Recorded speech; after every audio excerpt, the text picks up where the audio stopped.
Dear Patriots, before the news starts, please subscribe to our patriotic channel by clicking the subscribe button. Give us a thumbs up to this video. Don't forget to leave your opinion below in the comments section. Share the news on Facebook and Twitter so you friends see it. Thank you. Clinton's private emails released. See how she tried colluding with Putin inside. New emails from Hillary Clinton's time as Secretary of State have just been released, and one of them might shatter the Russian collusion story once and for all.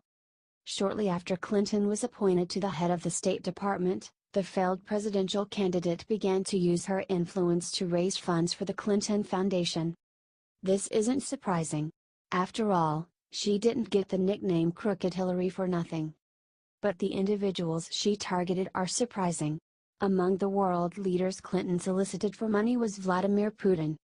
According to the Daily Wire, Clinton Foundation Director of Foreign Policy Amitabh Desai invited Putin and several other prominent members of the Russian government to a gala being hosted by Clinton's charitable foundation.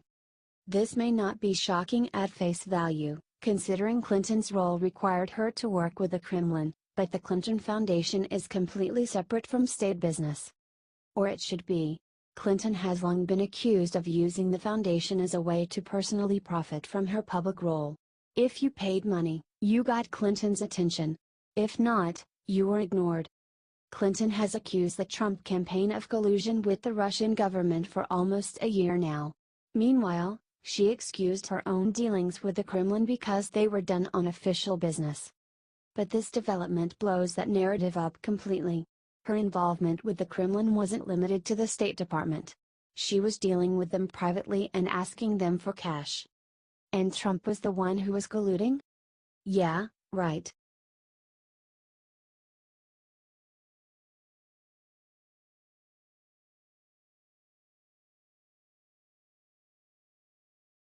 Maxine Waters just attacked Melania Trump. Suddenly everyone saw what's wrong with her.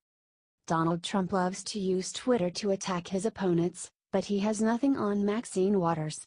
Her Twitter timeline is a collection of hate and fake news, almost all of which centers on Trump. This week, Mad Maxine decided to attack Trump's marriage. In the tweet, Waters claims that Melania can't trust Trump. The implication is pretty clear. She's calling Trump a cheater. Like much of what Waters says, there is no actual evidence to back up her claims, but her supporters don't mind. If they cared about facts, they wouldn't be fans of Waters in the first place. Thankfully, even Democrat leadership seems to be put off by Waters' antics. But maybe we're being too hard anti-Maxine. After all, she's the best example of leftist hysteria we have. And the poor woman is clearly jealous that Melania is in the White House. So let's share her latest attack against the Trumps. That way, everyone can see how desperate and crazy the left have become.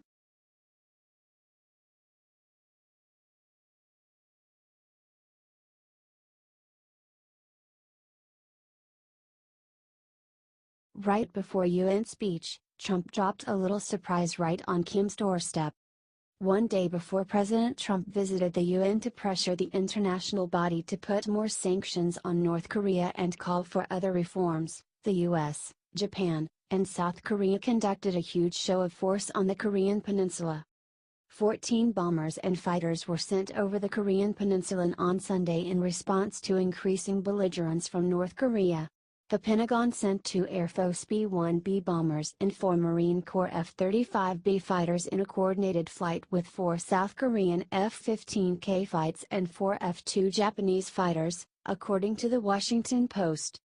The planes used live bombs in a training ground in South Korea, only dozens of miles from the border with North Korea. Some of the planes also flew in formation over the closest major island to the Korean peninsula, near Kyushu, Japan.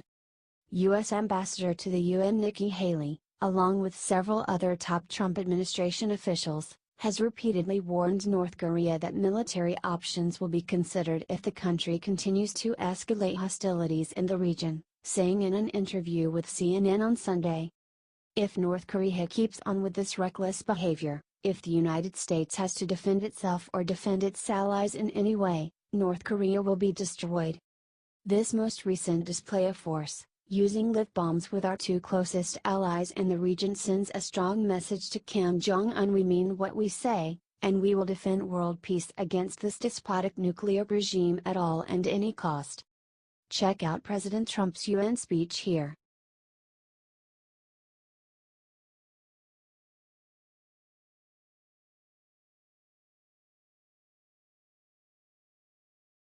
Illegal aliens crash Nancy Pelosi's press conference, suddenly all hell breaks loose. A group of illegal aliens calling themselves the Immigration Liberation Movement attacked House Minority Leader Nancy Pelosi, DCA, on Monday. They warned the Democratic Party not to sell us out. The group shouted down Rep. Pelosi, who couldn't maintain control of the meeting. They unfurled a banner calling for all illegal aliens to be legalized. Other people held up signs saying, "Fight for all 11 million illegal aliens in the US." Here is what they chanted. We remember all too well how for 8 years the Democrats laid siege to our communities, raiding and deporting nearly 3 million people, of our family members and loved ones. Where was your resistance then? Ms. Pelosi, did you think we would forget?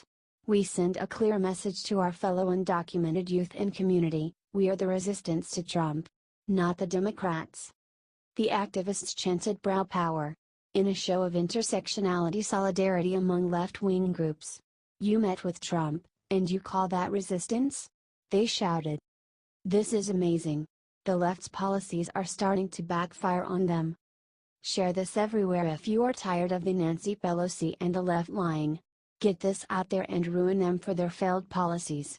They dug themselves into the grave of illegal immigration and now it is starting to get back at them. Thanks for reading.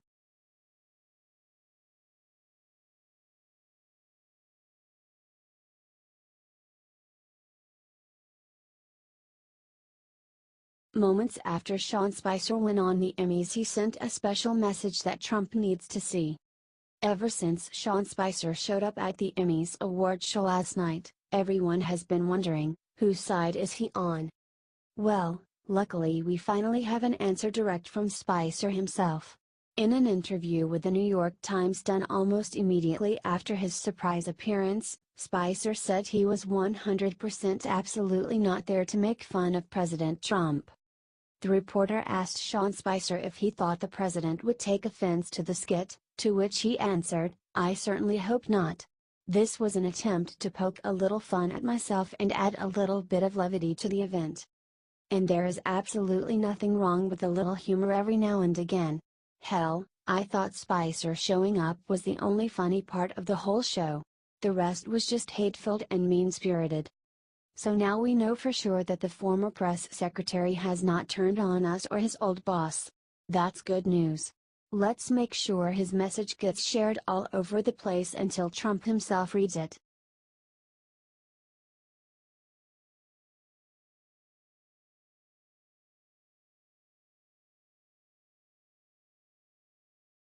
After bashing Trump the entire time, the entire Emmys just got terrible news.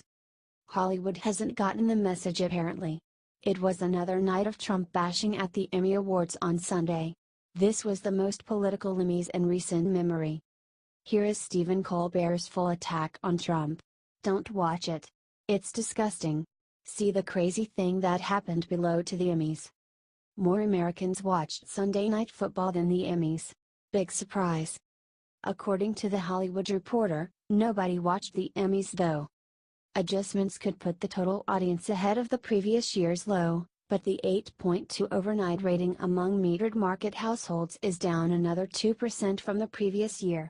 That means that the final tally for the 2017 Emmys, hosted by Stephen Colbert on CBS, is on track to slip below the 11.3 million viewers, and a mere 2.8 rating among adults 18 to 49, that tuned in during 2016. These people are totally obsessed with him. Share this if you will never watch the Emmys again. It's damn disgusting that all they can do is make it out about Trump. We need to send them a message. Get this everywhere. Lol. Nobody watches the frickin' Emmys anymore.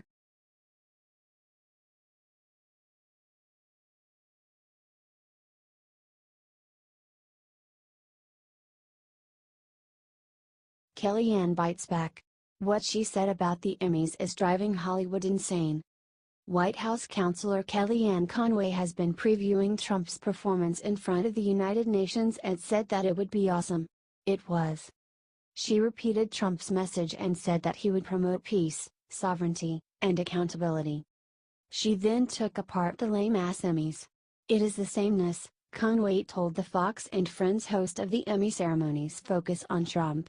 They got plucked and polished and some of them didn't eat for 2 months, all for what? To sound the same. She then said that celebrities should be entitled to their opinion. Conway did praise Sean Spicer and made fun of himself as the former of White House press secretary. Conway had this to say of Spicer. He is a man of good humor. This is something that folks in Hollywood often lack, which is introspection and good humor, she said. Share this everywhere if you agree with Kellyanne and didn't watch the crappy Emmys. Thanks for reading, y'all.